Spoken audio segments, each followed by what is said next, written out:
Prabhupada. Okay. Om Jnanatimirandasya Jnananjana Shalakaya Chaksurunmilitam Yena Tasmai Shri Gurave Namaha. Nama Om Vishnu Padaya Krishna Pristaya Bhutale Srimati Bhaktivedanta Swaminiti Namane. Namaste Saraswati Devi Gauravani Pracharine Nirvishesha Shunyavadi Paschacha Deshatarine Vanchakalpatarubhyascha Kripa Sindhupayevacha Patitanam Pavanebhyo Vaishnavibhyo Namo Namah.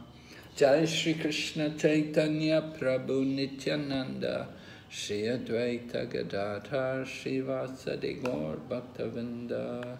Hare Krishna, Krishna Krishna, Hare Hare, Hare Rama, Rama Rama, Hare Hare. Welcome everyone to our ongoing study, Bhakti Sastri, and we're studying chapter 7 of the Bhagavad Gita.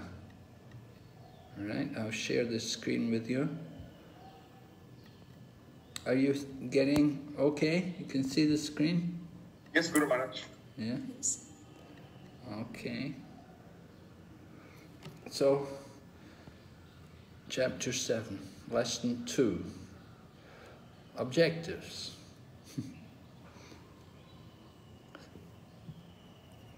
Recording in progress. So we want to identify today some typical people who surrender and those who don't. That's first things we'll be looking at today. Those people who are surrendered souls and those who are not. And then we will go on and we'll hear about Lord Nityananda's mood, delivering the Naradamas. Lord Nityananda's ocean of mercy. And then Lord explain how Krishna is covered by internal potency with reference to Sanskrit in Bhagavad Gita 7.25. So we'll look at that. And then the importance of punya karma as a prerequisite for practice of bhakti from 7.28, and an overview of chapter 7, identifying significant sections and the links between them. So we have quite a few objectives here this morning. We hope we can accomplish all of these things in the space of the next 2 hours. So let's look what we covered so far. We began well, first of all, the connection from the 6th chapter is very clear, I think.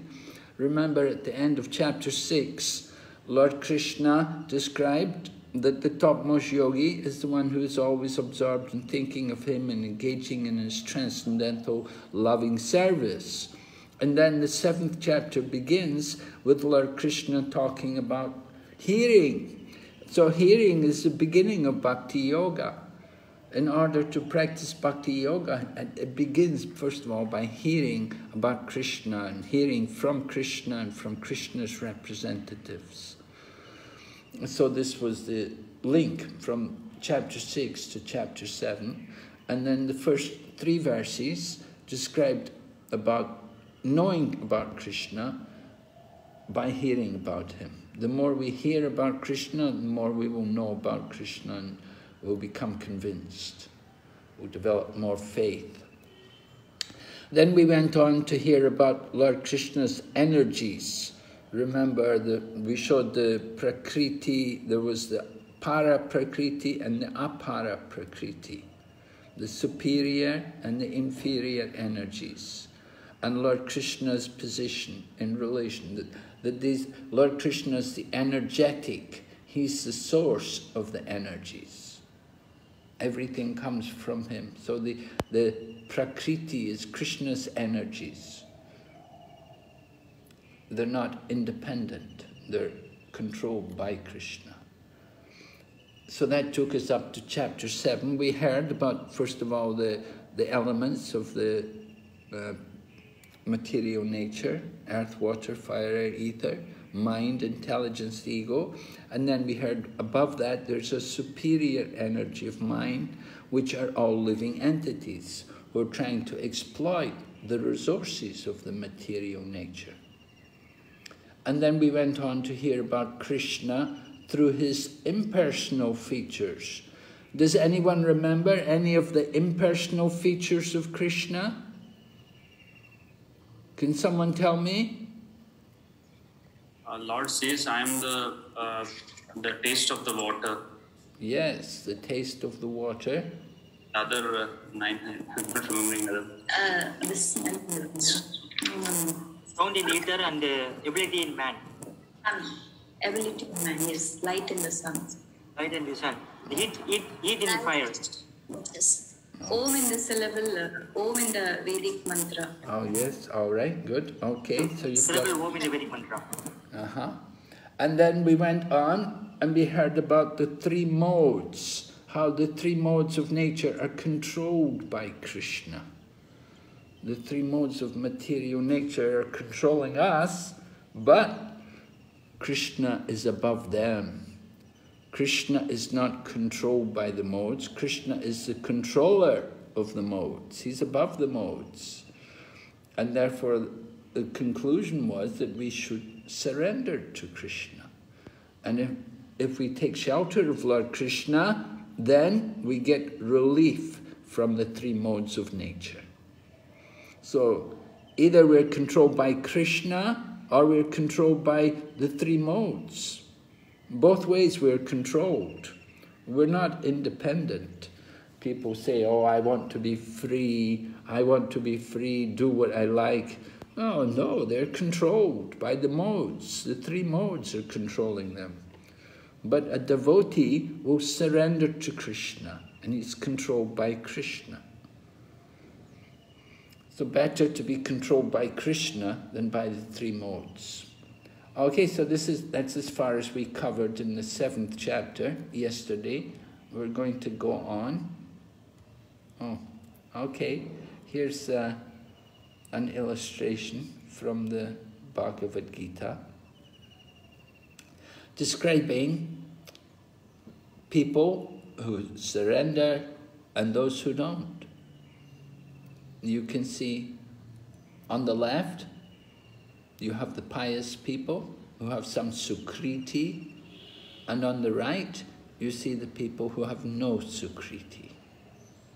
No sukriti to bring them to Krishna consciousness. So we're going to talk about these 4 different kinds of people. There are 4 kinds of people who surrender and 4 kinds of people who don't.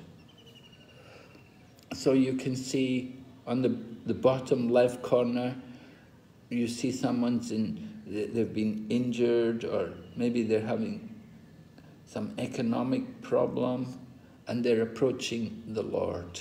You can see the man has got a child or a couple of children there holding his legs, so he's having some difficulties there, and he's approaching the Supreme Lord for help.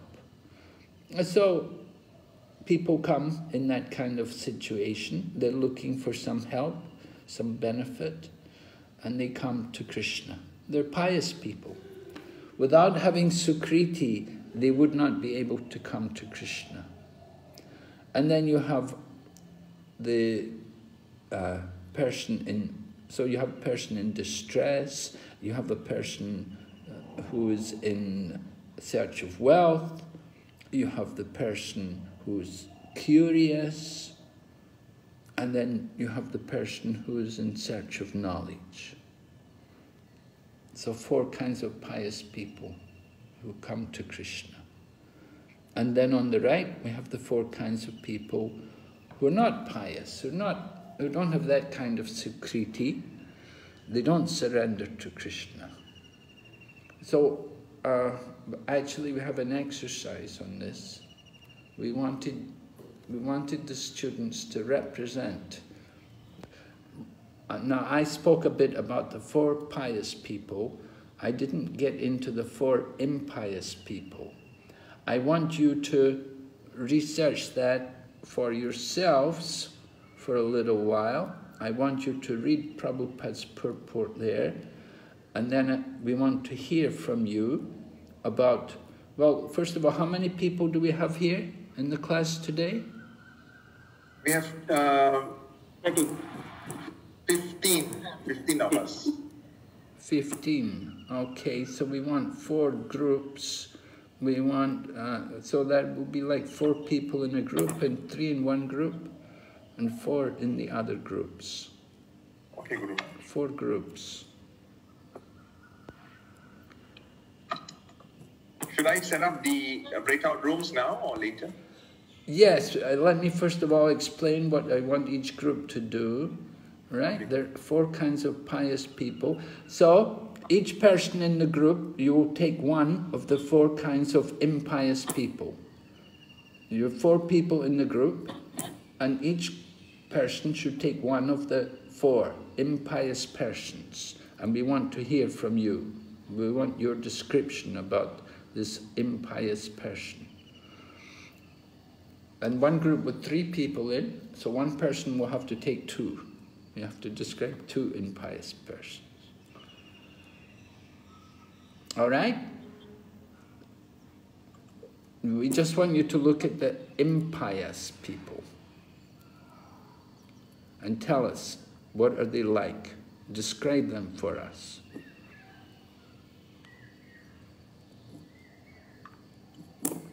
Okay, so you can put everyone in the group.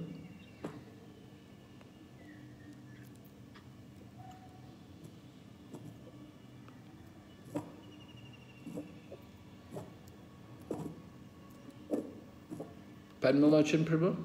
Yes, Guru Maharaj, I'm doing it. Okay.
Is everyone in the group, is it?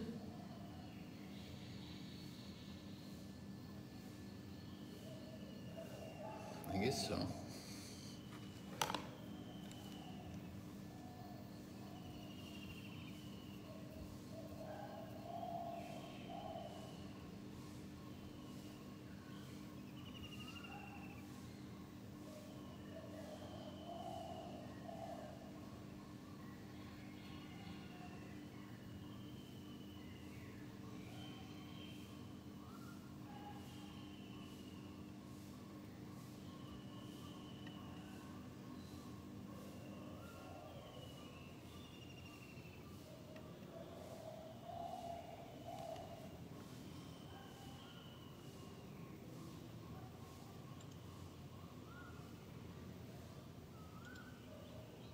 So Maharaj, I'll give everyone another minute. Eh?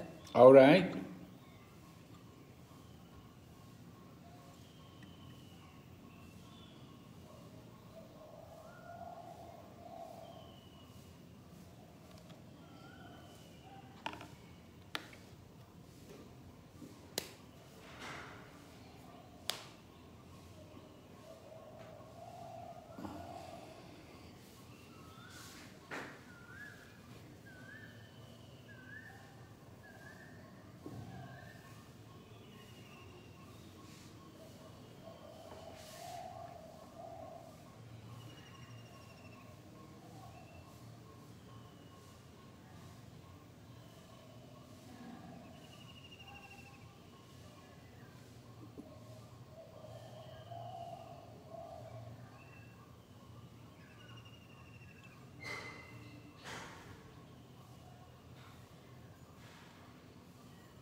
They're all slowly coming back.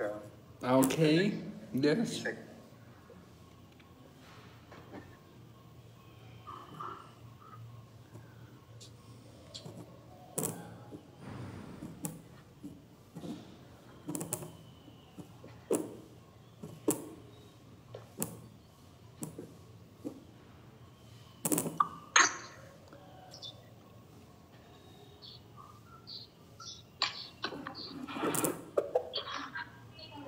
Okay, everybody back now?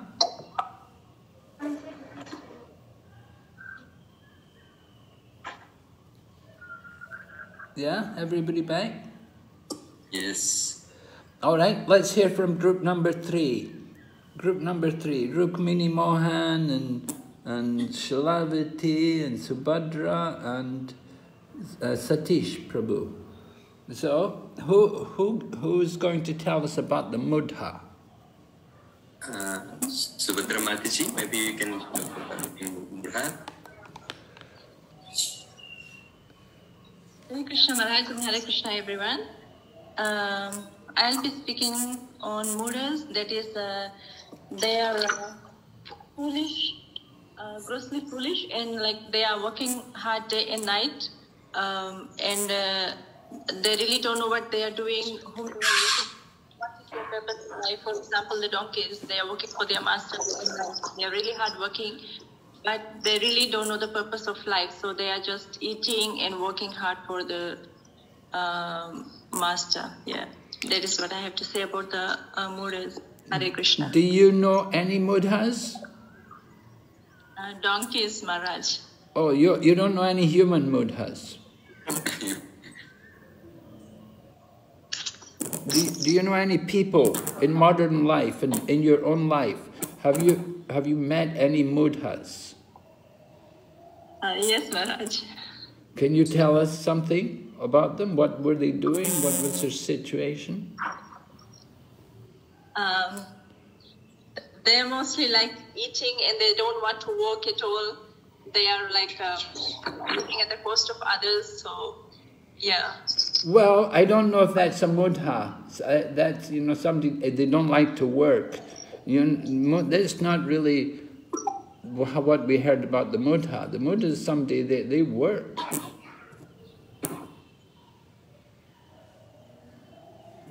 Right? Yes. Yeah, let's hear from somebody who else is talking about Mudhas, some other group. Someone else can tell us something about Mudhas. So Guru Maharaj, these are, people whose only purpose is to work very, very hard and make as much money as possible without realizing the goal in life. So I work in the corporate world, and 90% of my colleagues, 90% of my customers are just like this. They come early in the morning, they leave for work, and then they are just working hard, thinking that they will enjoy the salary with their family, etc. And I've seen a few of them only realizing really late that, their hard work was also the cause of disease. And I lost a few of my colleagues just because they had overworked in their lives without realizing what the real purpose in life was all about. Okay.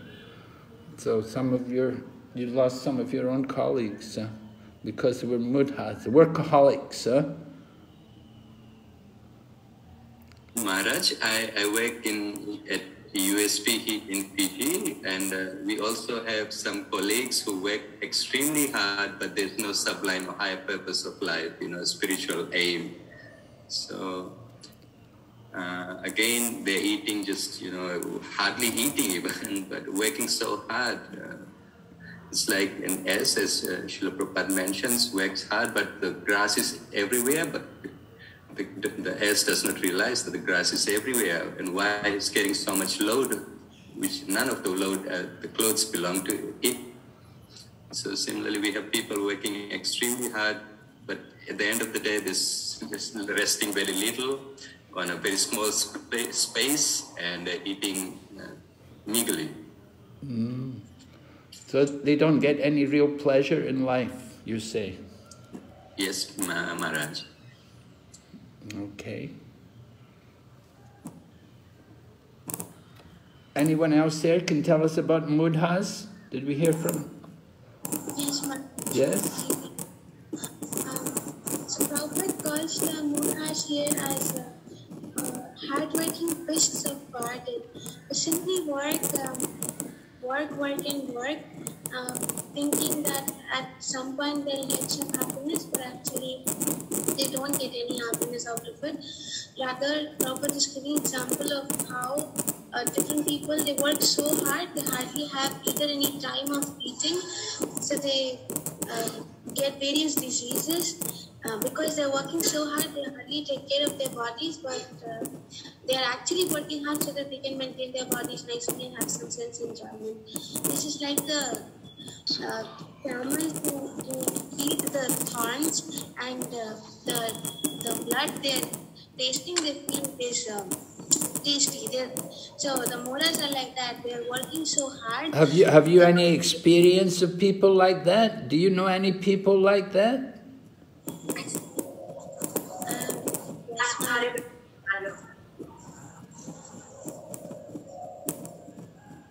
Yes? Yes, Maharaj. Do you know, can you tell us, who do you know who are mudhas? I remember in my university, there was one of my seniors who was working working very hard, would hardly bathe and eat, and eventually he got a very serious digestive problem because he was hardly taking care of himself simply because he was working very hard, so that eventually he earns a good degree and then get to earn a lot of money. Okay, thank you. All right, so mudhas been described. Next one is Naradama. Who would like to tell us first about the Naradama? Who are they?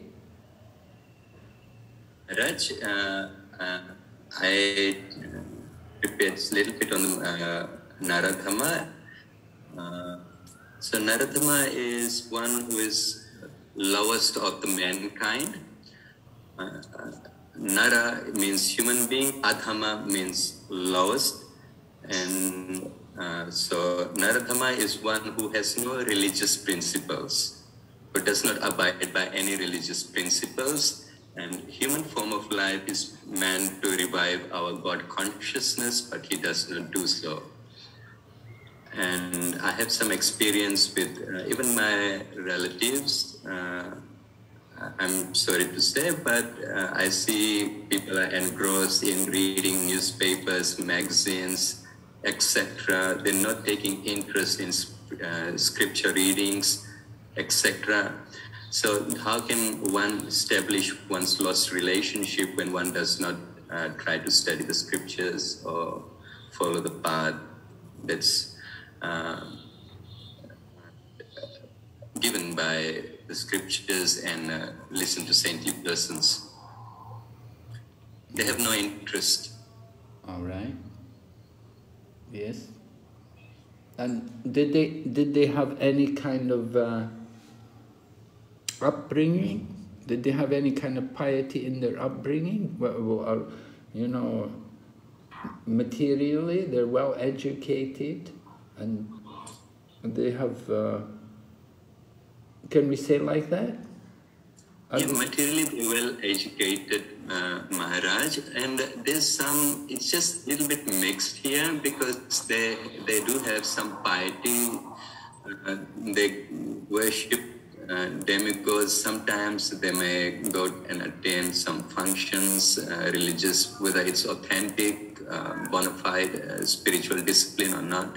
But most of the time is spent wasted simply by sense pursuing material. Most of the time it's wasted materially. Okay. Then someone else. Let's hear from some other group about Naradama. Maharaj, I would like to try, Maharaj. Yes, go ahead. Naradama are those who are the lowest mankind. They are all born in very good families. They are all they have very good education. They are born in good family. They have everything, but they don't take advantage of worshipping Krishna, going into Krishna consciousness. And sometimes even in Krishna consciousness family, we have our children who are born, have good education, are brought up in Krishna consciousness, but they don't take advantage of being in that good, easy, comfortable environment to take up Krishna consciousness. Even the children, huh? Yeah, I can give you an example like my children, they take it for granted. Oh, my parents do everything, you know. I will only chant when I'm in trouble, exams are close. They are in very good situation, good education, they have everything, but they just don't want to take the advantage of Krishna consciousness. Like I would call them like that. Hare Krishna. Maybe, can I just add one more point, Guru Maharaj? I actually know of this cousin of mine, right? So he grew up in a really nice, opulent family. They used to go to the Ipoh temple, etc. But he was just not interested. He took up to heavy alcohol drinking, so much so that he even engaged his children in drinking. And finally, the result was that he was killed by his own children. You know, so the entire facility was given to him. He was brought up in a great family, vegetarian, Lord Krishna, devotees, etc. Everything was given on the platter, but no, lowest of men. Oh. Yes, thank you. And you, another group can add something about Naradamas? Hare Krishna Maharaj. Yes. So in the purport, like adding to the Mataji's point, Prabhupada mentioned the example of the two brothers, Jagai and Madai, like how they got delivered by Nityananda Prabhu. And Prabhupada also mentioned that even Naradama can revive their spiritual consciousness only by the mercy of devotee. Thank you, Maharaj. Okay, very good. So how do you give that mercy? How are you going to give that mercy? Guru Maharaj, can I just say one thing? This person I was explaining, he actually got the mercy. You went and distributed books in his shop, you know, but he still did not take advantage of that. I have a photograph of you going and distributing books and collecting funds for the Ipoh temple. But this guy did not take advantage of it. How foolish. Yeah, so Naradama, generally we say, you know, they're born in the good families, they may be Brahmana also, even like that, maybe high caste, or maybe the family may be devotees and like that. So they have every opportunity by birth, but they don't take it. They think, oh, it's not important, doesn't matter. Of course. May I ask? Yes? I think they may not have that much security to accept that Krishna consciousness. Am I right, Maharaj? It may be that, you know, they're waiting. You know, sometimes like when people are very young, they wait till a bit longer in their life, you know. They want to, you know, they feel that while we're young, it's not so necessary to take religion very actively, but later on then they may think more seriously about it.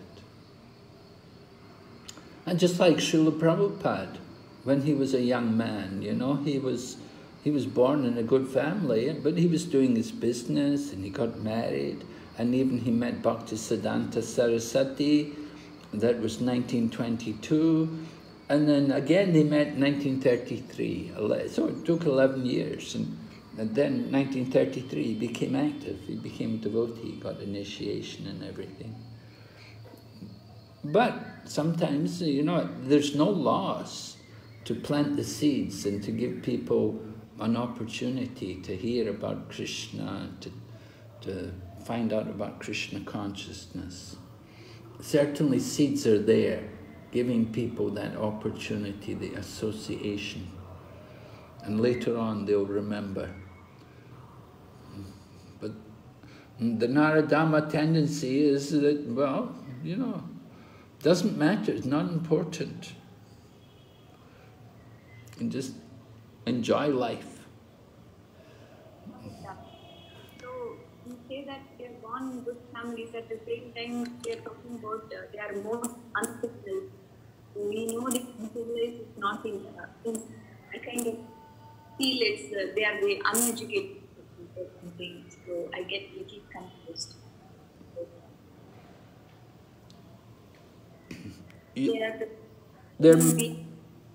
That are uncivilized people.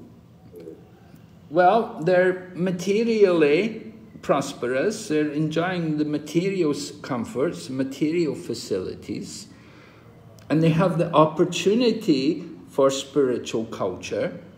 By birth, they may have been born in a good family, high caste and so on, and they may even have association, but they don't take it up, they're not interested, just they think it's not important.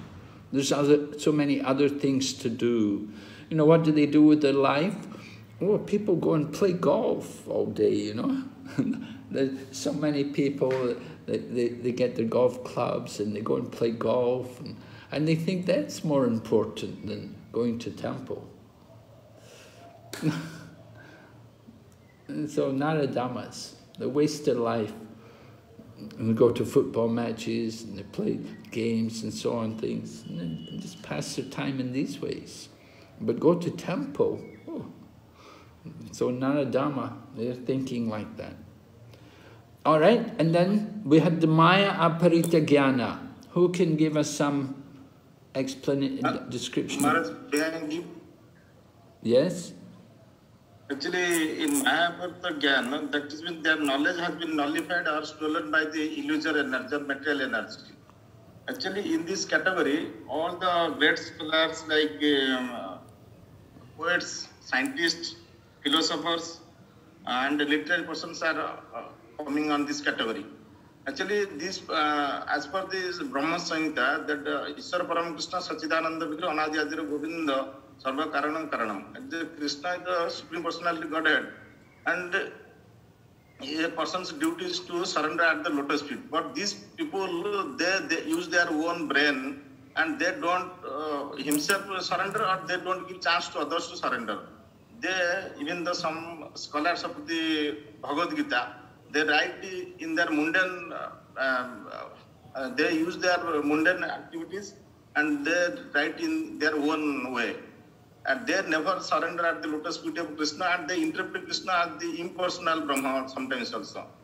So, under this category, I have seen in my life that I really, actually I am working in a scientific organization, I am also scientist. But I have seen in our organization, 99%, they have not surrendered, even they don't believe in Krishna. Even if I am practically giving they to Bhagavad Gita to them, they are taking the Bhagavad Gita, but they don't read and they interpret that this is some of the people writing just like stories Bhagavad Gita has been written. So they don't accept the Bhagavad Gita, or they don't accept the knowledge given in the other spiritual scriptures like Srimad Bhagavatam, Ramayana. They don't accept. They are telling that these are the story books. They don't accept the things. They want to see the. I have come across the many people. They want to see, can you show Krishna? Don't give such type of logics about the Krishna. When you will see Krishna, then only will believe. So they generally believe in seeing or by the experimental things. They don't believe in such type of logics.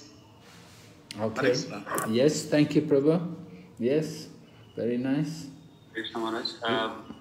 There is very clearly written here that is my voice audible? Yes, you're clear. Go ahead. It is very clearly written that because they don't surrender, the illusion initially misguides them, and therefore they disobey the Supreme Lord. And Maya apaharita jnana. Basically, the Maya has stolen away their whatever knowledge they have, and as Dayanidhi Prabhu also told, in this category, they don't come, they explain the Bhagavad Gita concepts and all those things, philosophy, but they are not as per the parampara. And they think Lord is the ordinary human being, and even after so many clear instructions in Bhagavad Gita, they don't accept that. Yes. And what from my personal experience, I feel that sometimes I am in a Mura category, sometimes I am in a Naradama category, sometimes I am in, it takes a mix of something. My thought moves in different places. That's what the different situations basically. That's what my experience is. So that sometimes suddenly I come to know that okay, Krishna is the supreme. Then I come back again. Then it moves. I don't know whether everyone experiences this, but I am experiencing this kind of.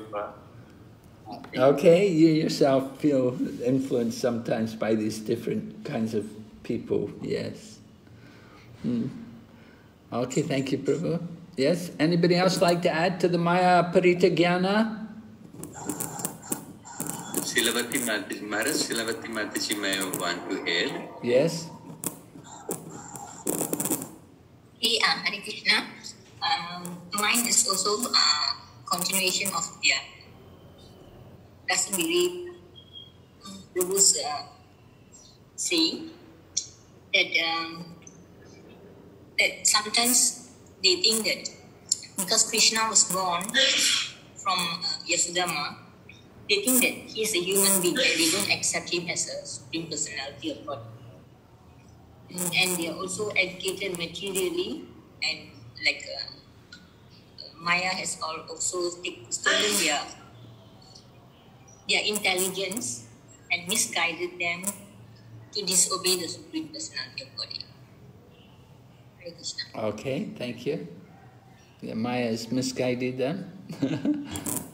Maya has bewildered them. They think Krishna to be an ordinary person. All right, and then finally the Asuram Bhavam Ashrita. Who would like to tell us first? Hare Krishna Maharaj. Yes.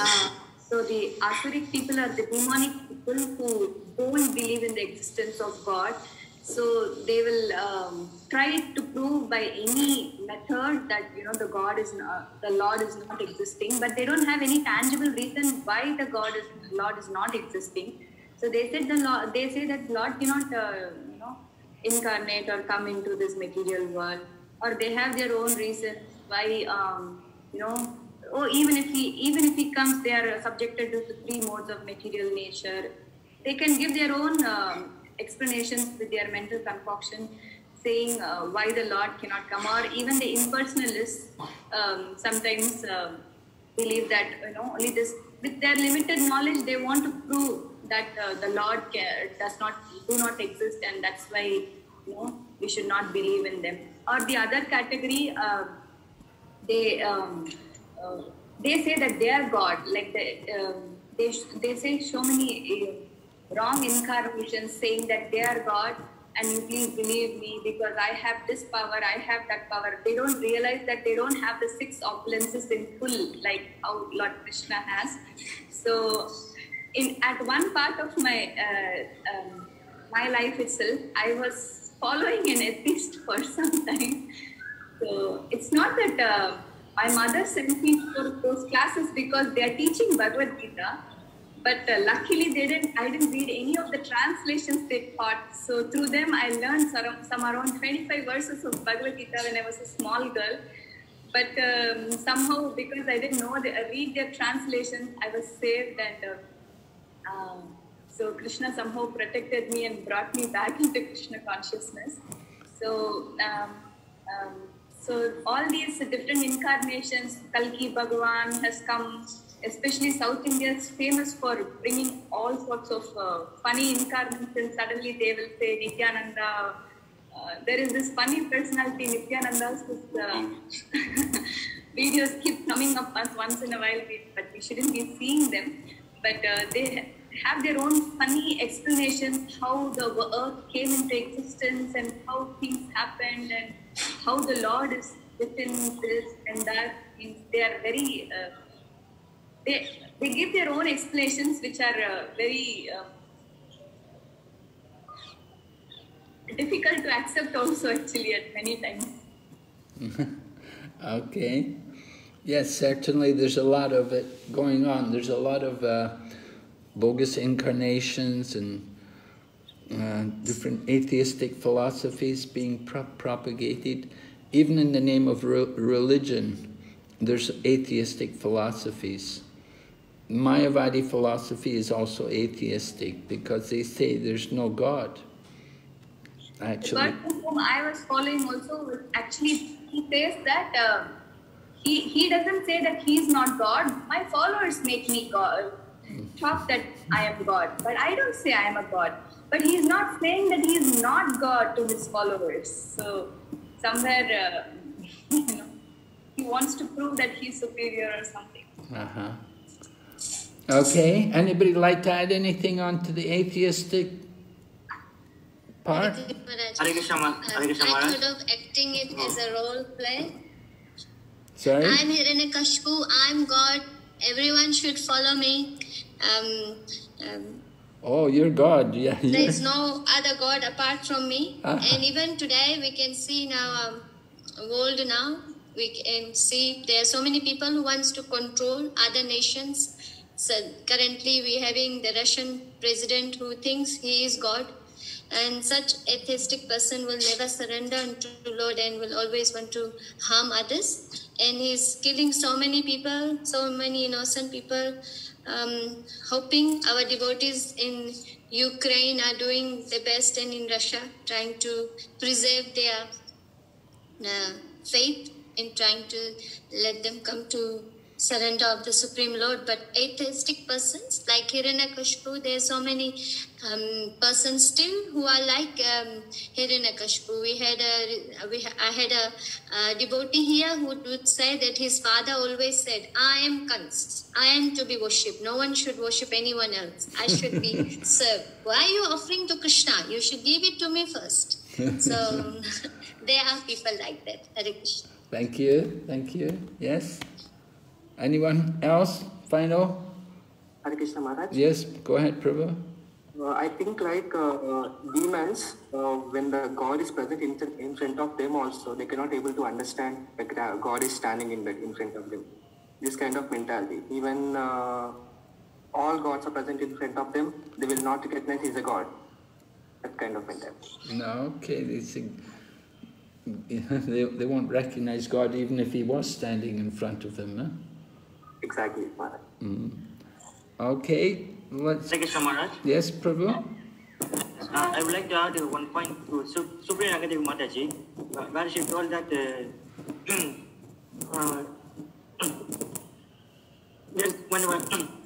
Hare Krishna. When we are doing out this program, Maharaj, we met one person who said that since Rama hit Vali from behind, Rama incurred sin and became as Krishna. Like that he told. So, and the told like that the Rama incurred sin hitting Vali and came as Lord Krishna. So Krishna also comes under the free mode of material nature, like that he told. So they concord the story like that. So it is an Maya Apradi, like that. Okay, yes. Maharaj, one question here. Is it okay to ask questions now? All right. Maharaj, in the Naradama category also, we see that their knowledge is being made null and void by the all-powerful energy of physical nature. So how is it different from Maya Aparita Jnana? So there's a slight doubt in my reading, I don't know. How is it different from Jnana?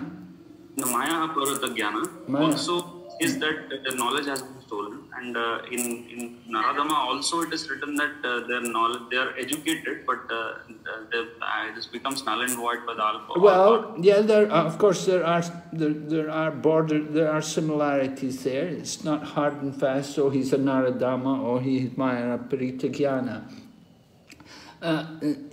There can be a mixture of these different roles, these different positions within the people, within the Duskritina.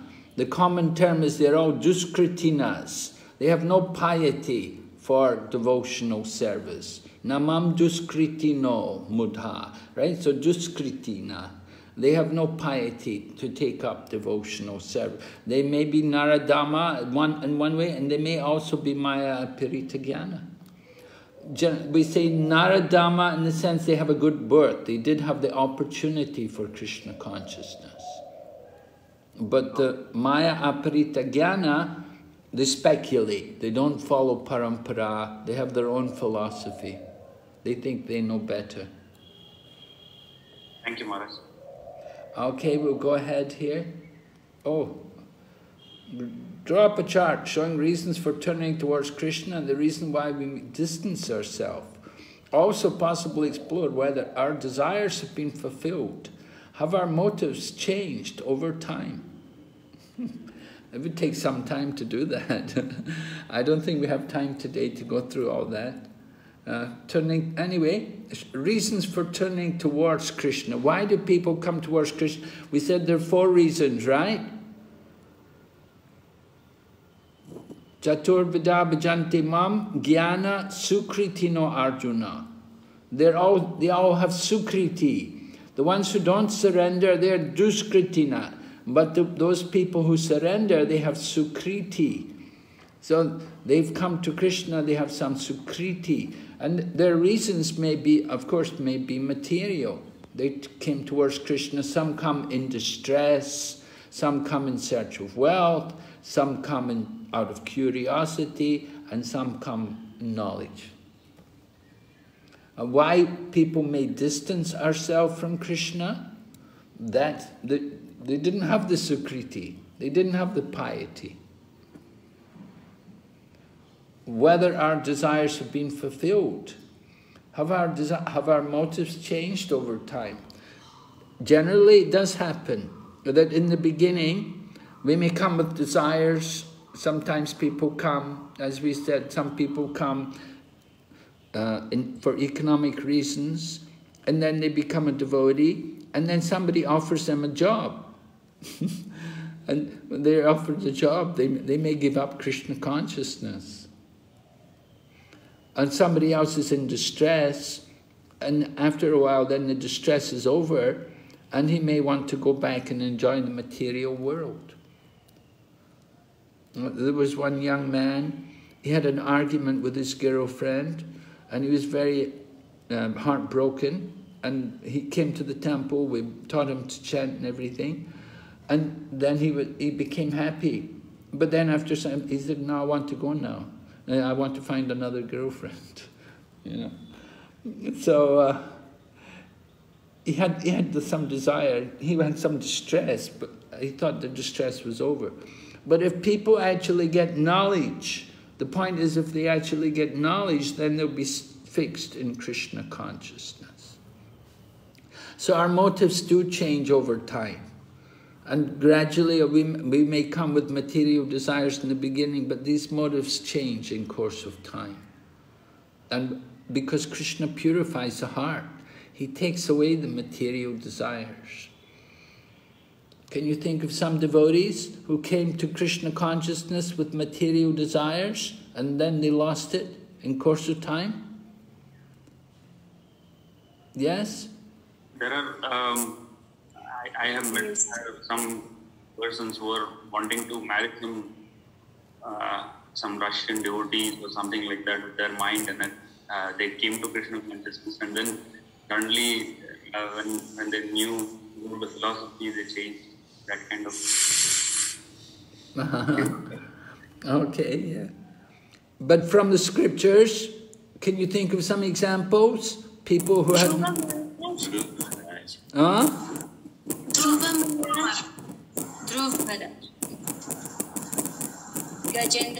Gajendra, right. Gajendra, Dhruva Maharaj, right. Okay, we'll go ahead. We're going on to the next section to hear about demigod worship. In the 7th chapter, Lord Krishna he described 4 kinds of people who surrender and 4 who don't. And of the 4 who surrender, who is the best one? One who is in full knowledge. Right, the one in full knowledge. But do they make progress very quickly? No. Birth after birth. Right, takes some time, long time, many births, right? And what's the goal of knowledge? The goal of knowledge is to surrender to Krishna, right? That's the goal of knowledge. All right, now, not everybody will surrender to Krishna, but some people may surrender to demigods. They may take up worship of other gods. So that's also discussed in 7th chapter. We're going to look at that now and hear about worshipping. We know it's very common among Indian people. And here you see Lord Ganesh. People often like to worship Lord Ganesh. It's very attractive. Certainly, I find it very attractive myself. So sometimes people would ask Prabhupada about this also. Can we worship Ganesh? You know, sometimes Prabhupada would need money. Like Prabhupada was building the temple in Juhu, and we needed money. And where to get the money? We didn't have a big congregation in Srila Prabhupada's time. We didn't have a big congregation, and there wasn't a lot of donors coming forward. So how could Prabhupada get money? So one of the devotees suggested we could do Ganesh worship. So we'll hear how Prabhupada responded to that, first of all.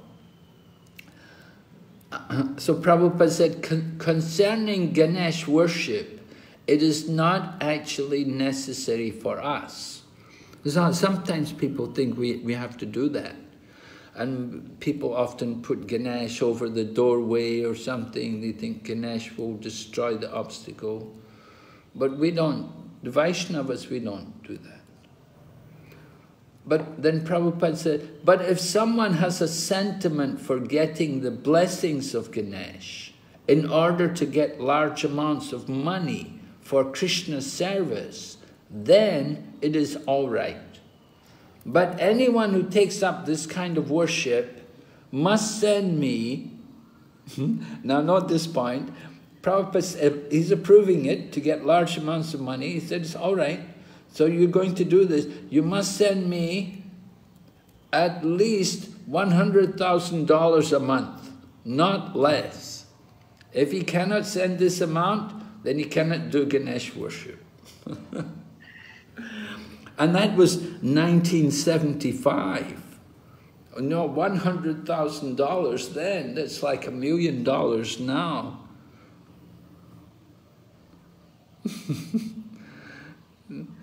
So, it would be better to get a Shaimantaka jewel. You need a Shaimantaka jewel, you can create gold every day. So, Maharaj, in one way, Srila Prabhupada sort of said, no, we don't worship Ganesh, something like that. I mean, based on this. Well, you can see he's saying, you want to worship Ganesh. Of course, he doesn't approve it, and he didn't allow it in any of our temples also. Although different people from time to time would say to Prabhupada that we should have Ganesh. When we opened the Hyderabad temple in Abbots, at that time, the devotee was there, and he said to Prabhupada, Prabhupada, he said, everybody in this city, they all worship Lord Shiva. So he said, why don't we put a Shiva Linga here? And then he said, everybody will come to our temple, and then they can all worship Madan Mohan, because in Hyderabad we have Madan Mohan, we have also Gaur Nitai, and we have Jagannath Baladev Subhadra. So the devotee was saying, if we put a Shiva Linga, people will come and worship Lord Shiva, and then they'll come and see the other deities. But Prabhupada said no. He said, we don't want to do that. And Prabhupada explained the reason. He said, we don't want to do that. He said, because they will think it's all one. They will think all are one, all are the same.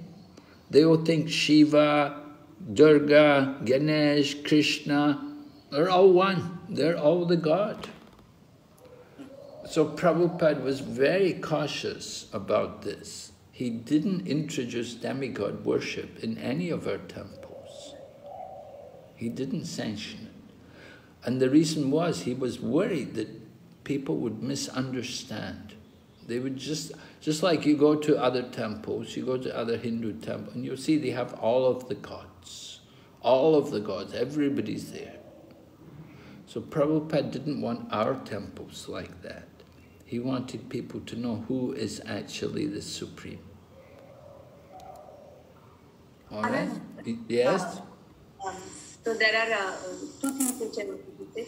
One is, I wanted to ask, means there is this belief or thought that you should start all the work by first praying to Ganesha and then you start all auspicious work. So, yeah. Yes, well, it's even mentioned if you read the Nectar of Devotion. In the Nectar of Devotion, there are regulative principles in the practice of Bhakti Yoga, and it's mentioned there also that we should worship Lord Ganesh. And from the Goswamis, Sanatana Goswami, he was a great devotee of Lord Shiva. Although he was living in Vrindavan, but he was a great devotee of Lord Shiva also. So, how to understand these things, we have to understand Prabhupada was teaching us how to present Krishna consciousness to the world, to the whole world. So he said it's not necessary to worship Ganesh. We didn't. As for even in South Indian temples, many temples, wherever I visited, if it's a Vishnu temple, the main deity will be Vishnu. So the big dome will be a Vishnu, and there are all the other small temples for the demigods like Lord Ganesha and other demigods, Kartikeya and everyone. But if you go to a Shiva temple, main dome will have Lord Shiva Linga in it, and the other small like Vishnu will be like a demigod place sitting in different places around. Actually, it's very confusing. So the Shiva worshippers will think Shiva is great and everyone else is demigod. Oh, I know, yeah. And it's the opposite with the others.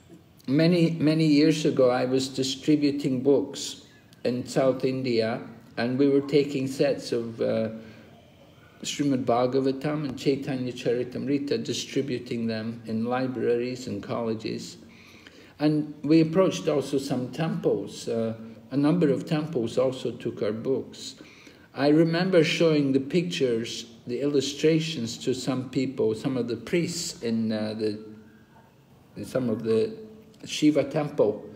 And the one man said, he said, oh, there's a picture, Lord Shiva is sitting below a banyan tree, and above him, above Lord Shiva, is a form of Lord Krishna or Lord Vishnu. He's meditating, Lord Shiva's meditating on Lord Vishnu. And they said to me, he said, this picture is wrong. It should be Vishnu on the bottom and Shiva on the top. They said, Vishnu meditates on Shiva. They didn't accept that Shiva's meditating on Vishnu. So Prabhupada was very cautious. He wanted to introduce people to Krishna particularly. And Jagannath also, it's Lord Krishna. Gaurnitai, also Krishna. So demigod worship is something very sensitive.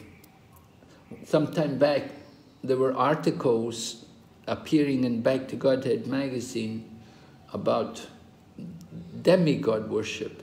And the Hindu Sangam in Malaysia protested. They said, you should not call the worship of Lord Shiva as a demigod. And the word is deva. They're all devas. They say this word demigod is an insult to these lords. They say they should all be called devas. They're all devas. So it's a very sensitive issue. We have to be very careful, cautious in dealing with demigod. But Prabhupada did appreciate demigod worship because he said it's on the Vedic path. He said, compared to something like Christianity, somebody's a Christian, is it better to be a Christian or is it better to worship demigods? Probably the person who's worshipping demigods is actually better situated because he's in the Vedic path. And following the Vedic path, one day he will come to worship the Supreme Lord. So one may worship demigods in the beginning and then go on to understand there's a Supreme Lord. Because when you worship demigods, the results of demigod worship is going to be material, limited and temporary.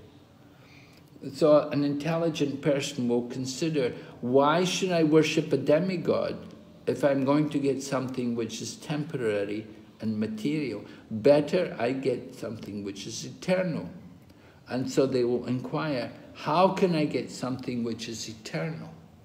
And at that time, then we can introduce them to the worship of the Supreme Lord.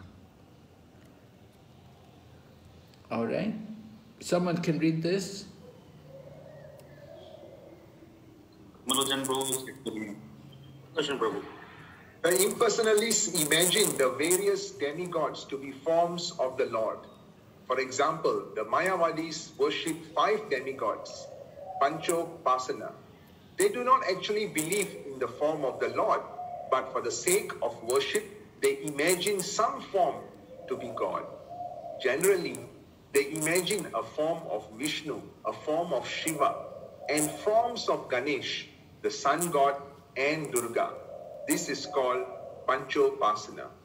Srimad Bhagavatam 6.4.34 purport. Hare Krishna. So these are the prominent demigods. And as described here, they think all of these forms are just imaginary. They imagine some form to be God. They don't think there can actually be any actual form. They do not actually believe in the form of the Lord. They think ultimately everything is impersonal. So their worship of demigods is like that. And on the other hand, we have people who are impersonalists. So a little exercise for you. Just take out your Bhagavad Gita and look at text number 24. And we want you to pick out the different notions of the impersonalists from that purport of text 24. Right? Chapter 7, text 24. Just take a few minutes to go through the purport and see if you can pick out some of the different notions of the impersonalists.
see Rangadevi Mataji and her sister have raised their hands. Maybe they can go first. Yes?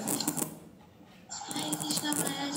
So here the impersonalists think that the Lord has no form, and if at all he has a form, then that is imposed upon him. His body, his activities, everything, they're all Maya.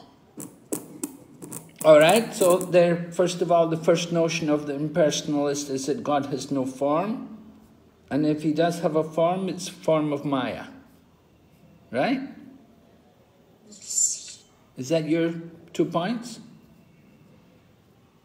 Yes. Okay. Someone else? Krishna Maharaj, throughout we are now talking about demigod and God worship. So at so many places it's written that those who are worshipping demigods go to demigod planet, and those who worship Krishna go to Krishna Loka. So we are understanding that they are all having their planets, they all have planets of their own. So they're all personality having a planet of their own. So just a void thing cannot have a planet of its own. So it's very clearly understandable that this impersonalism doesn't fit Bhagavad Gita saying that they're all persons. All right, so the demigods actually are persons. They're actually individual identities, and they have their planets. They're not just some fictitious being. They're actually persons, individuals, right? Yeah. Okay. Someone else? Hare Krishna Maharaj, it also states that impersonalists are saying Krishna is an ordinary person because he came from Devaki and Vasudev. So he has an ordinary body like everyone else, like any other living entity. Yes, okay. So they think Krishna to be an ordinary person, a human being who takes birth, or a great person in history or something. Subhatra Mataji? Those who are blinded by lusty desires surrender onto different demigods. Yes.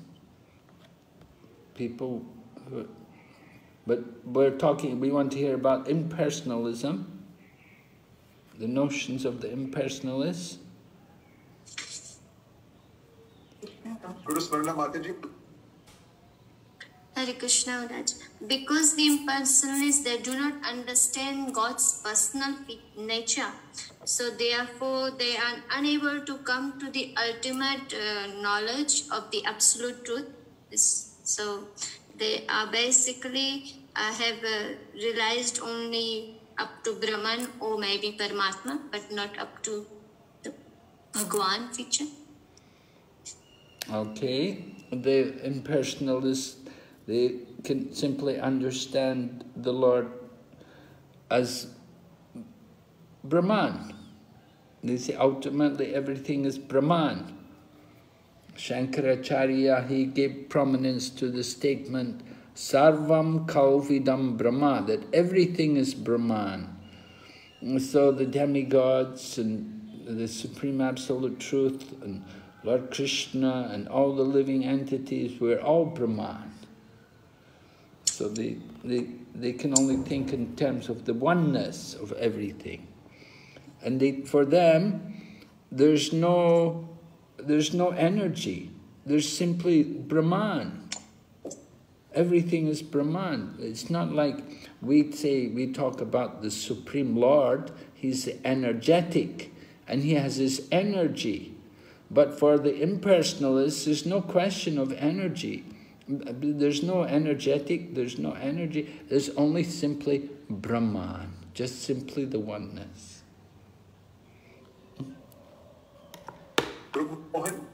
Yeah, they impersonalists, they don't even follow what Shankaracharya has said, that Krishna is the Supreme Personality of God, and that there is no trace of devotional service because of which they get lost completely.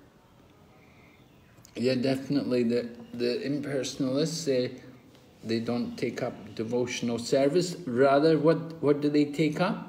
What's their path?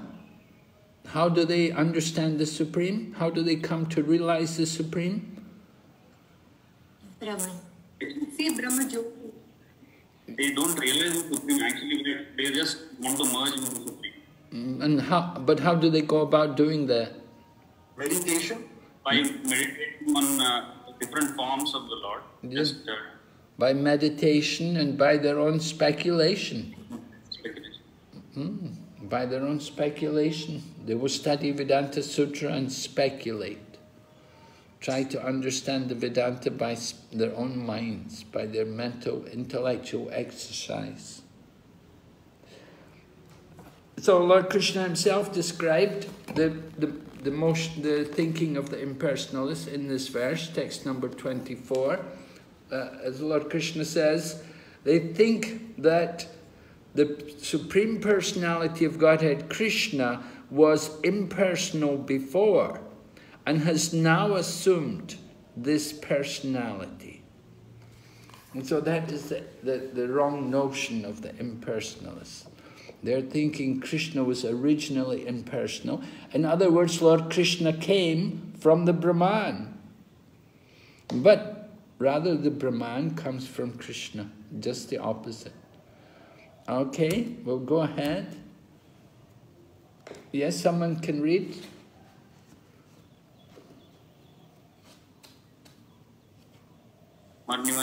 Apara.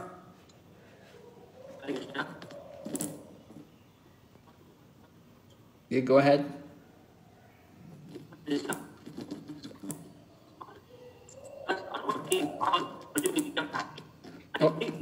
Oh, okay, that's useless. We can't understand anything you're saying. There's something wrong with your mic. Okay, I'll read. Impersonal. Yes? Go ahead. Small Buddhas are working hard only to become happy, and the big Buddha wants to become God. The small Buddha wants to become a minister or a president, and the big Buddha wants to become God. The disease is the same. I shall become the most powerful, but that is not possible. Only Krishna is the most powerful. Lecture on Srimad Bhagavad Gita, 4.20, Bombay, 1974. So this is a very nice quote. This is a very nice quote. You want to remember this one. Small Buddha is working very hard, only to become happy. And the big Buddha, he's working hard also. He wants to become God. The small Buddha is working hard to become minister or become a president. And the big Buddha, he wants to become God. The same disease. So this is not possible. Only Krishna is the most powerful. Okay, and here's a very nice verse. Krishna says, someone read? Yes, who would like to read? 725.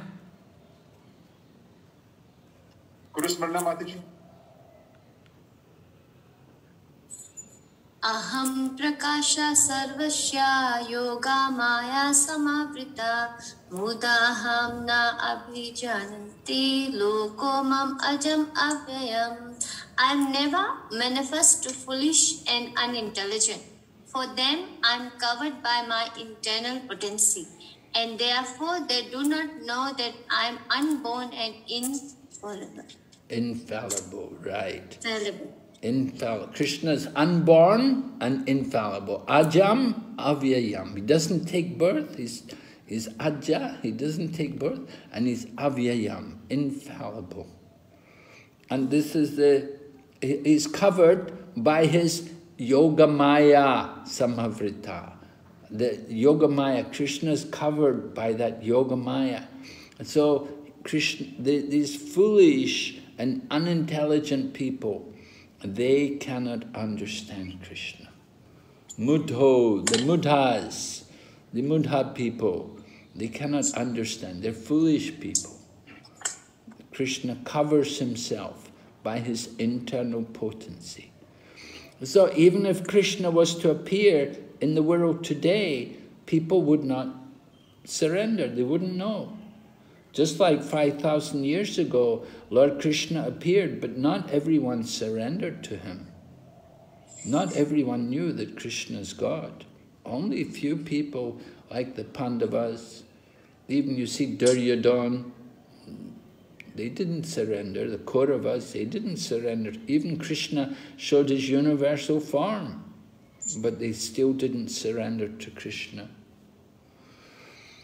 So Krishna doesn't reveal himself to these foolish and unintelligent people. And he covers himself by this yoga maya, his own potency. And when he covers himself, then what happens? Then they think, oh, he's an ordinary person. He's just like us. And people think, well, Krishna take birth. And they think Krishna took birth and they thought Krishna died also. People think like that. They don't understand these things. Krishna tricks them. So, very important verse here. We often use this in preaching. Okay? And another nice verse. Someone read? Nagaraj Prabhu, are you there? Okay, shall we move on to Priti Priyanka? Yes, sir. Iksha devesha sammutena dvandva mohena bharata sarva bhutani sammoham sarge yanti parantapa. Bhagavad Gita 7.27. O son of Bharata, O conqueror of the foe, all living entities are born into delusion, bewildered by dualities arising from desire and hate. Desire, icha, and hate, dvesha. Icha and dvesha, where these are the dualities. And because of this desire and hate, we're put into so much delusion. Dvandva mohina, mohina, the delusion. We become bewildered. Sarva bhutani samoham, all living entities. Sargi yanti parantapa, O conqueror of the foe. So all living entities are born into delusion, bewildered by these things, by dualities. The dualities which come from, what are these dualities? We're thinking, I like, I don't like, this is good, this is bad, I want, I don't want. And so desire and hate. Desire to be God and hatred of God. We want to be God ourselves, or we hate God. Everything comes from these things. Icha, dvesha, desire and hate. And because of these things, then we're in so much delusion. And then text 28, another very powerful verse. Please read. Ras Bihari Prabhu? Yes. Yesham tvantagata papam jnanam punyakarmanam te dvandva moha nirmukta bhajante mamridavritah. Bhagavad Gita 7.28. Persons who have acted piously in previous lives and in this life, and whose sinful actions are completely eradicated, are free from the dualities of delusion, and they engage themselves in my service with determination. Okay. Dridhavrat, determination. Bhajanti mam dridhavrata. So that determination, that's very important. We'll hear this word in the 9th chapter also, it will come again, describing the Mahatmas. Here, Lord Krishna is describing people who are actually taking up serious devotional service. The qualification to take up serious devotional service. Right? Of course, if you're going to worship Krishna with determination, you have to become very serious. So, What's the qualification? First of all mentioned, Yesham Twantagatam Papam. We have to be free from sinful activities. In our past, you know, we're all here in the material world, and we're all guilty of sinful acts. And that's why we've taken birth in the material world. That's why we're here. If we were not sinful, we wouldn't be here. We would be in the spiritual world. But because we're sinful, we've taken our birth here in this place. Now we have to get free from these reactions, the sinful reactions. So to get free from the sinful reactions takes some time. It takes also good activities. And so it's mentioned, punya karmana. People, not only do they have to be free from the sinful actions, but we have to also have acted piously in previous lives and in this life. So punya karmana, it means pious work. So what is that pious work? That has to be understood. We'll talk about that in a minute. But there's one more point, and it mentions we should be also free from the dualities of delusion. Danva moha, te danva moha nirmukta. So if someone's really determined to come to the high standard of devotional service, these things are required. Free from sinful reactions. You must have acted piously in previous lives and in this life. And we have to be free from the dualities of delusion. Then we can take up staunch devotional service.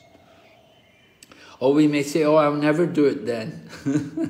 No, but you're already here in Krishna consciousness. You've already come to Krishna consciousness. So you're on the way. We're already well on the way. Okay. This is just a quick exercise. What things are stopping us from seeing Krishna and how to overcome them?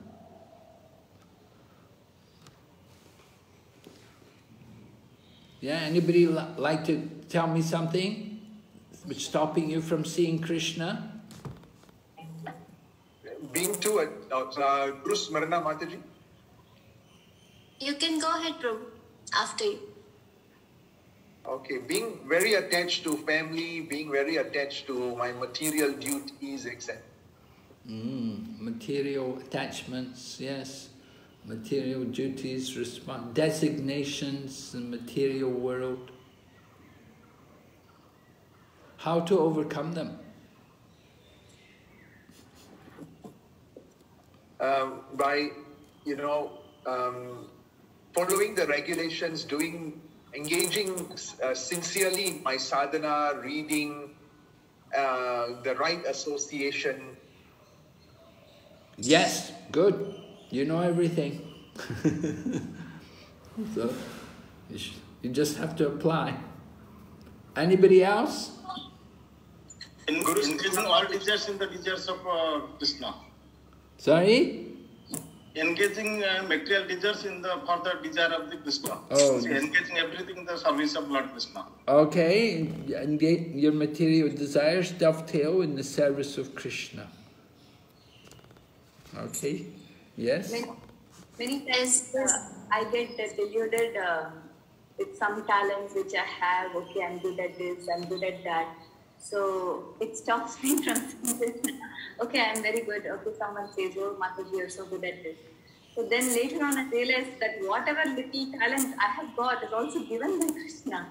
So we should use it in the Lord's service. That's the way to overcome it. So whatever is being given by the Lord, use it in the Lord's service. Okay, yes, very nice. Whatever we have, use it in the Lord's service. Two others have raised their hands. Guru Smarna Mataji, followed by Silamati Mataji and Rukmani Mohan Prabhu. Hare Krishna. Thank you, Prabhu. Hare Krishna Maharaj. As in the verse itself, if we are not doing devotional service with determination, then seriously doing it, then it's difficult to see. It may stop us from seeing everything, whatever is happening around us as Krishnas. Okay. So the only way to do it, as you mentioned, the 3 qualifications, we have to stop sinning, we have to act piously, and we also have to be free from the dualities of delusion. So the Srila Prabhupada has given the greatest way of doing it by following in the footsteps of devotees. Like Srila Prabhupada has given the recommended sadhana. If we follow that seriously, then definitely we can do devotional service very seriously and we can see Krishna. Jai. One day we will see Krishna. Yes. One day very soon. Yes. Thank you. Yes? Krishna Maharaj, I feel that we should follow the orders of our Guru Maharaj. When we follow the orders of Guru Maharaj, it will please Krishna and eventually we can see him, I think. Alright, yes. If you please Krishna's devotees, the pure devotees of Krishna, then certainly Krishna will be pleased. Yes? Okay. Rukmani Mohan?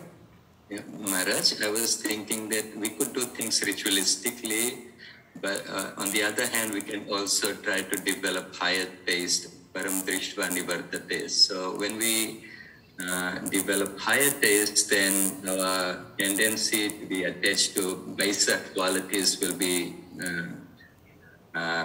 gradually vanquished.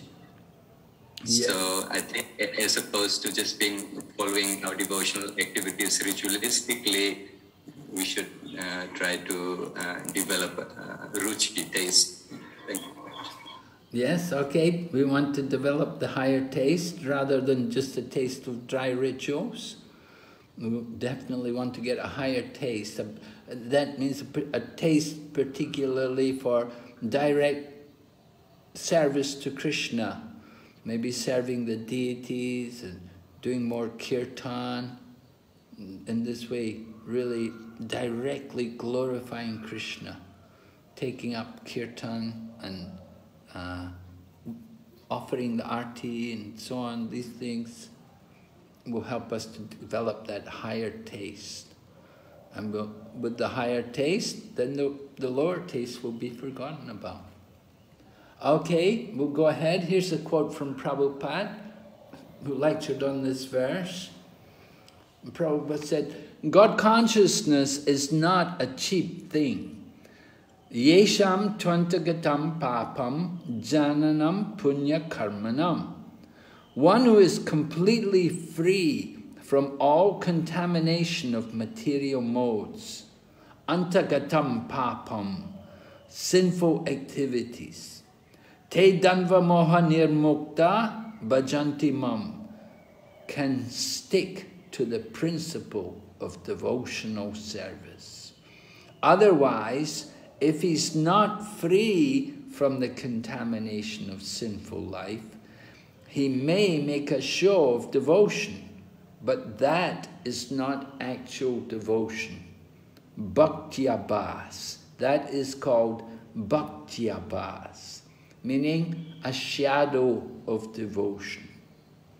Someone is making a show of devotion, but at the same time he's engaging in sinful activities, then it is a shadow of devotion, bhaktyabhas. So we don't want that, we want the real thing, we want pure devotion. So we have to stick to the principles. And then punya karma, we have to understand this word. Yesham tvantagatam papam jananam punya karmana. So punya karma is described here. Srila Bhaktivinoda Thakur explains this point. Is this bhagya meaning fortune, is this fortune the result of an accident or something else? In the scriptures, devotional service and pious activity are considered fortunate. Pious activities can be divided into 3 categories. Pious activities that awaken one's dormant Krishna consciousness are called Bhakti Mukhi Sukriti. Pious activities that bestow material opulence are called Bhoganmukhi Sukriti. And pious activities that enable the living entity to merge into the existence of the Supreme are called Moksha-unmukhi Sukriti. These last 2 awards of pious activities are not actually fortunate. So, 3 kinds of pious activity. First of all, one which awaken our Krishna consciousness, give bhakti, Bhakti Unmukhi Sukriti, awakens, that's what we want. The other ones, the Bhoganmukhi Sukriti, you enjoy the bhoga, bestow material opulence. If you're doing devotional service only to get material opulence, that's not pure devotion. It's not very good. And we hope that people who are in search of material opulence, gradually they can become purified and take up real devotional service.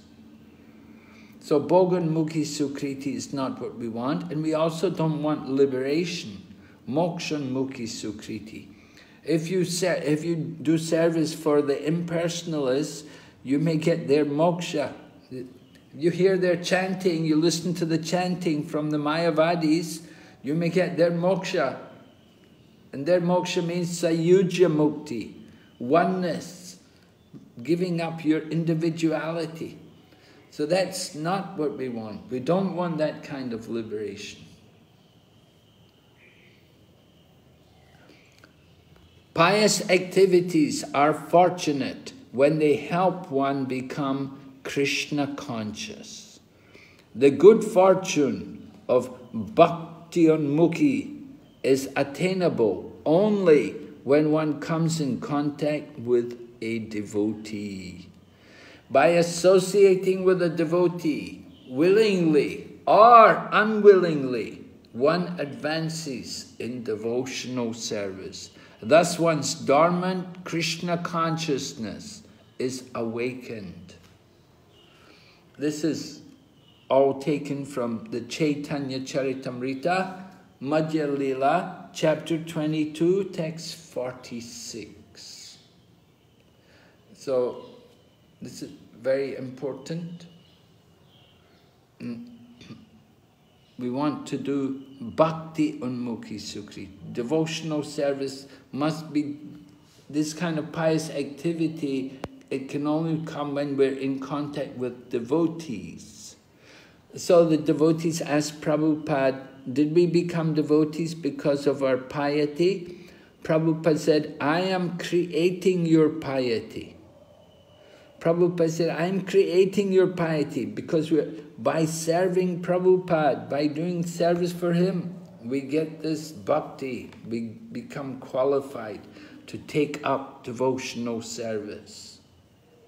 Or our dormant Krishna consciousness is awakened because we contacted the devotee. So that's the real punya karma, but something which takes away all the maya, just simply gives us the good fortune.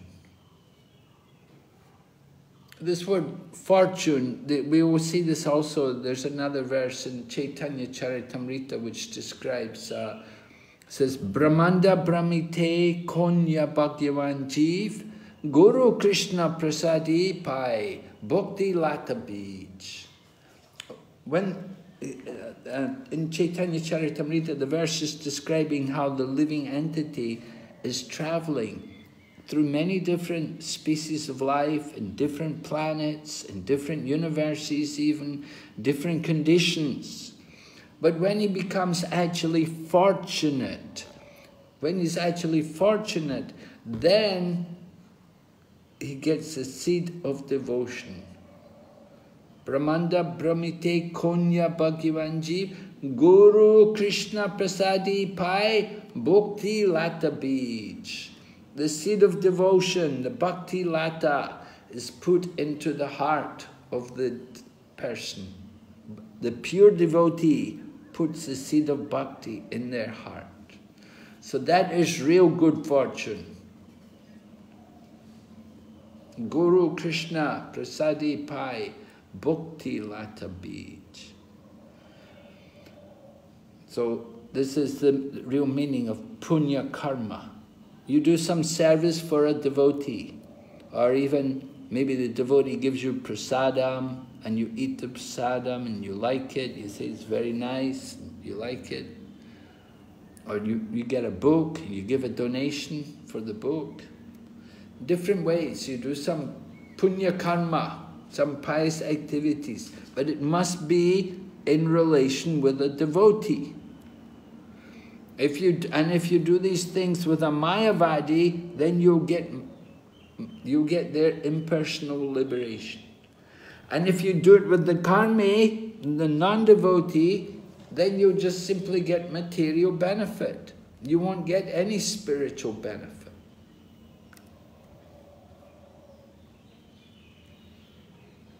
Okay, so we want to look at the main points of chapter 7. Pretty much we've gone through the whole chapter. So the chapter began with knowing Krishna by hearing about him. And we also heard about Krishna's energies. So we've included that all together. First section, knowing Krishna by hearing about him. And then, second section, knowing Krishna is the source of both the material and spiritual energies. Everything comes from Krishna, so the material energy as well as the spiritual energy. It's all Krishna's. That's described text 8 to 12. And then we heard about the three modes of nature, controlled by Krishna, therefore surrender. Right? So that's what we covered yesterday. And then today we've been speaking about the 4 kinds of impious persons who do not surrender. Right? Who can tell me 4 kinds of impious persons who do not surrender? The Mudhas, the Maya Pritiganas, Nardama and Asurik. Okay, and what's the one word which describes all of these 4 people? Duskritina. Duskritina, meaning? Miscreants. Miscreants, all right. And what about the 4 kinds of pious people who do surrender? Distress, Desire of wealth, visiting, searching for knowledge.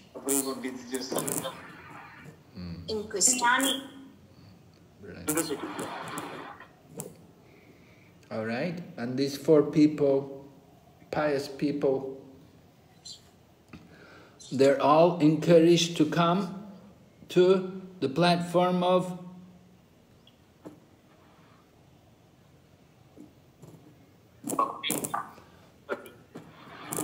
well, they've come to Krishna consciousness, but we want them to come to the platform of knowledge. Because without knowledge, they'll go away. The distress, we'll think the distress is over. I'm going to go now. Or somebody got, their economic problem got solved.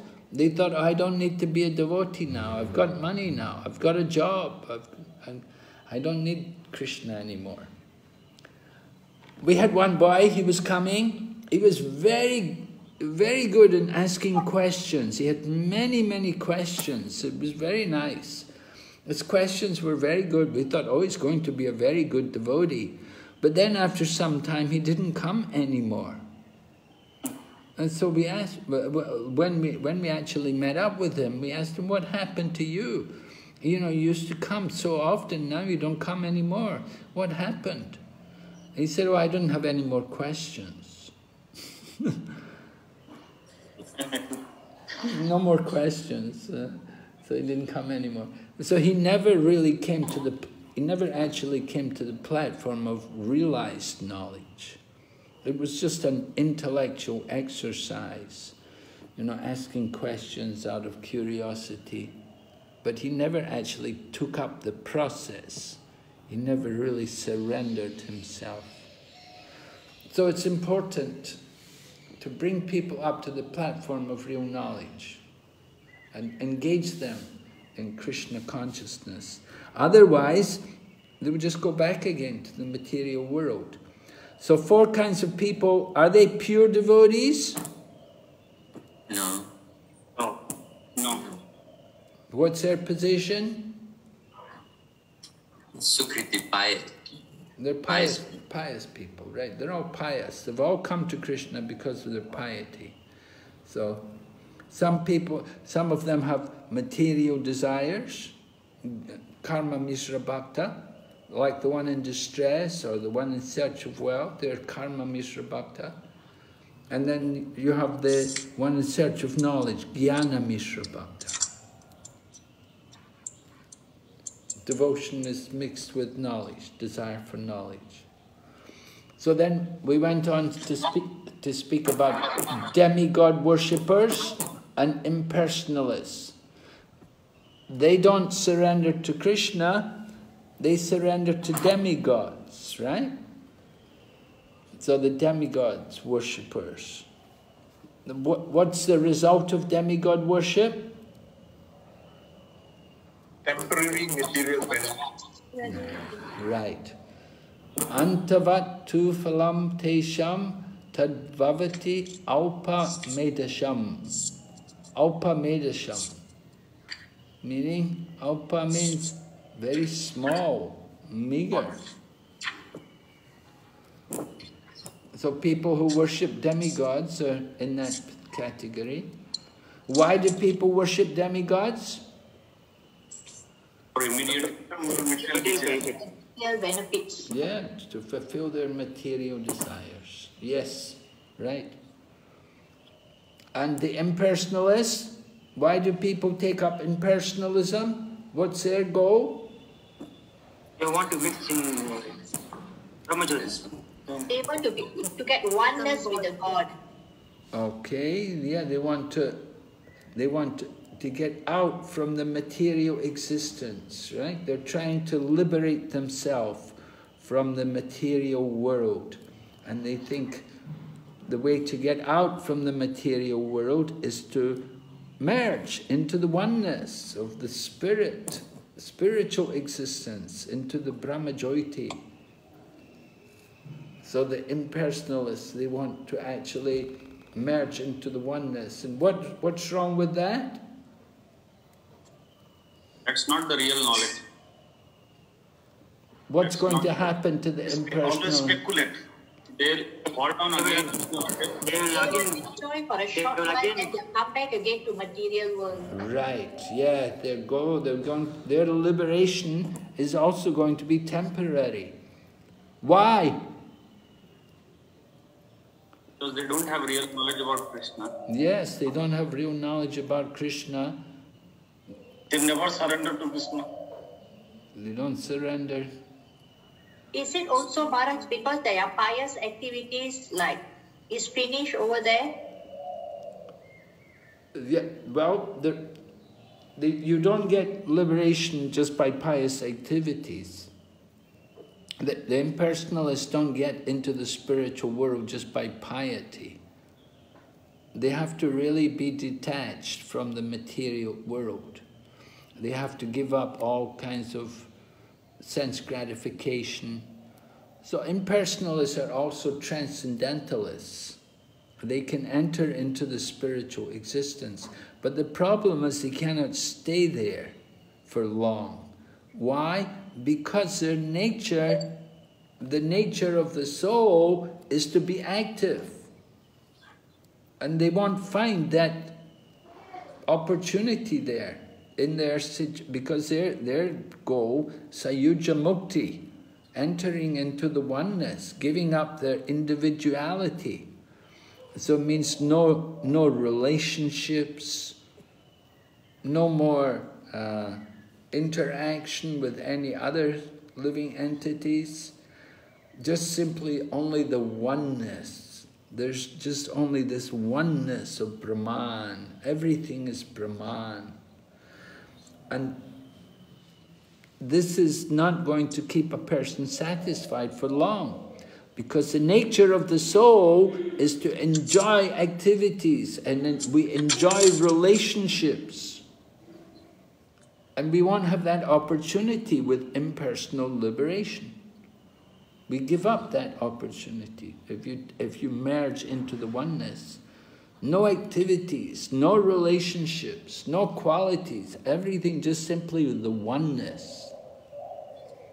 So you can't... Would it be fair to say that there's no actual bliss there in the Brahmajyoti? Well, they can stay in the Brahmajyoti for some time, but they'll come back.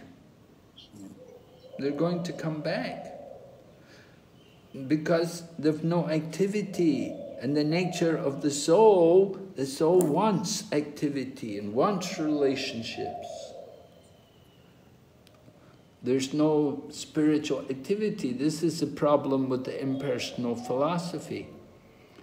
That their goal is liberation, and that's stopping all activities. Maharaj, I have one question to ask you. Yeah? Actually, mukti or that liberation is also by the mercy of Krishna. But how the impersonalists they get liberation? Whether Krishna gives mercy to them, shows mercy to them. No, I'm sorry, Prabhu, your voice is not so clear to me. Maharaj, actually, liberation or that mukti is by the mercy of Krishna. But impersonalists, they get liberation. Whether it is by the mercy of Krishna, Krishna shows the mercy to them. Yes, it's also Krishna's mercy. Everything is Krishna's mercy. You can say that. The karma is also getting Krishna's mercy when they go to Yamaloka and they go to hell. It's also Krishna's mercy. So the liberation of the impersonalist, Krishna is allowing them to fulfill their desires. They desired that. They desired to enter into the oneness. So Krishna arranges it. They can go there, to that place. They can enter into the one. But the point is they'll come back because the soul's nature yearns for activities and yearns for relationships. And they'll come back, and the impersonalists, they'll take up some welfare activities, they'll open a school, or open a hospital or something, they'll do some welfare, because they don't know what is actually spiritual activity. They don't actually understand what is genuine spiritual activity, which we do in devotional service. Our hearing, chanting, remembering. But for the impersonalist, their process is negation, to stop everything. So they stop everything. They think that devotional service is only the means to the... They don't think that after liberation you should continue devotional service. The impersonalists, they may chant, but they're chanting to become God. And they're worshipping Krishna to become Krishna. That's the mood of the impersonalists. They want to enter into that oneness. So they come back to the material world. And then we heard bewilderment of the living entity, freedom through knowledge of Krishna. Different verses describing like that. Bewilderment of the living, how the living entity is bewildered. Krishna is covered by the material energy, covered by his Daivi Maya. Naham Prakasha Sarvat Yoga Maya, but Krishna's Yoga Maya is covering him. So the living entity cannot understand Krishna. They think of Krishna as an ordinary person. Alright, so Prabhupada describes many subjects have been discussed in this chapter. The man in distress, the inquisitive man, the man in want of material necessities, knowledge of Brahman, knowledge of Paramatma, liberation from birth, death and diseases, worship of the Supreme Lord.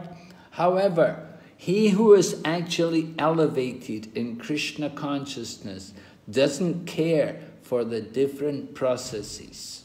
He simply directly engages himself in activities of Krishna consciousness and thereby factually attains his constitutional position as an eternal servitor of Lord Krishna.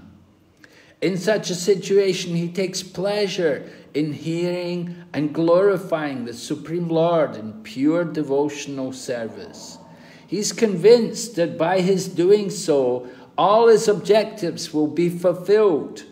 This determined faith is called Dhrida Vrat, and it is the beginning of Bhakti Yoga, or transcendental loving service. That is the verdict of all scripture. This 7th chapter of Bhagavad Gita is the substance of that conviction. From Bhagavad Gita 7:30 purport. Maharaj, I have one question to ask. Yes? Actually, in the previous slide, you showed that the actually elevated Krishna consciousness does not care for the different processes. Actually, here different processes means what? What are the different processes? Hatha Yoga, Jnana Yoga, Karma Yoga. Okay. All these things. Okay. Yes. Thank you. Ross Bihari Prabhu has a question. Yes. Prabhu, Maharaj, I just wanted to know these impersonalists, after they reach Brahma Jyoti, because they don't have any variety or whatever, they come back. Does that mean that they can never go above that to the Supreme Lord? Means, isn't it a stepping, it's also one of the steps towards the Lord, right? Well, they may be fortunate. They may be fortunate, just like sometimes it's described that the Sankirtan party is going back to the spiritual world. They're going to Goloka. And on the way to the spiritual world, they come through the Brahma Jyoti. So at that point, some living entities who are there in the Brahma Jyoti, they may be attracted to the Sankirtan party. And they may join the Sankirtan party. And that way they can be liberated.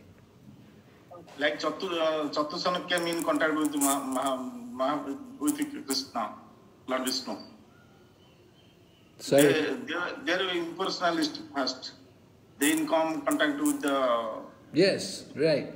Tulsi leaves. Yeah, the 4 Kumaras. They were impersonalists. They became devotees. Yes? Sukadev Goswami was on the platform of Brahman. He became attracted, became a devotee. Yes? Any other questions? Yes, Guru Swarna Mataji, your line is unmuted. Hare Krishna Maharaj, thank you for the lovely classes. I just have a question. Yesterday we were discussing about the 24 material elements, the energies of the Supreme Lord. And we mentioned that the 24th one is Mahat Tattva. Can you please explain, is it same as Pradhan or Pradhan is different from Mahat Tattva? Pradhan is the unmanifest stage of the Mahatattva. Pradhan is the unmanifested stage. The Mahatattva is where it actually becomes manifested.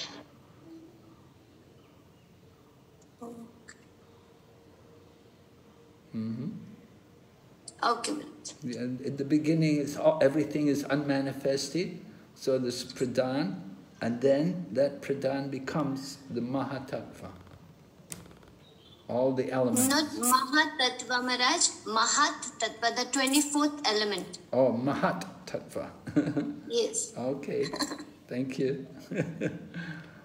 Hare So Krishna. is it same as Pradhan? Yeah. Mahat Tattva? It's just different. One is manifest, one is not manifest. Oh. Pradhan is unmanifest. All the 24th stage, the Pradhan or the Mahat Tattva? So what is the 24th element? Is it Pradhan or Mahat Tattva?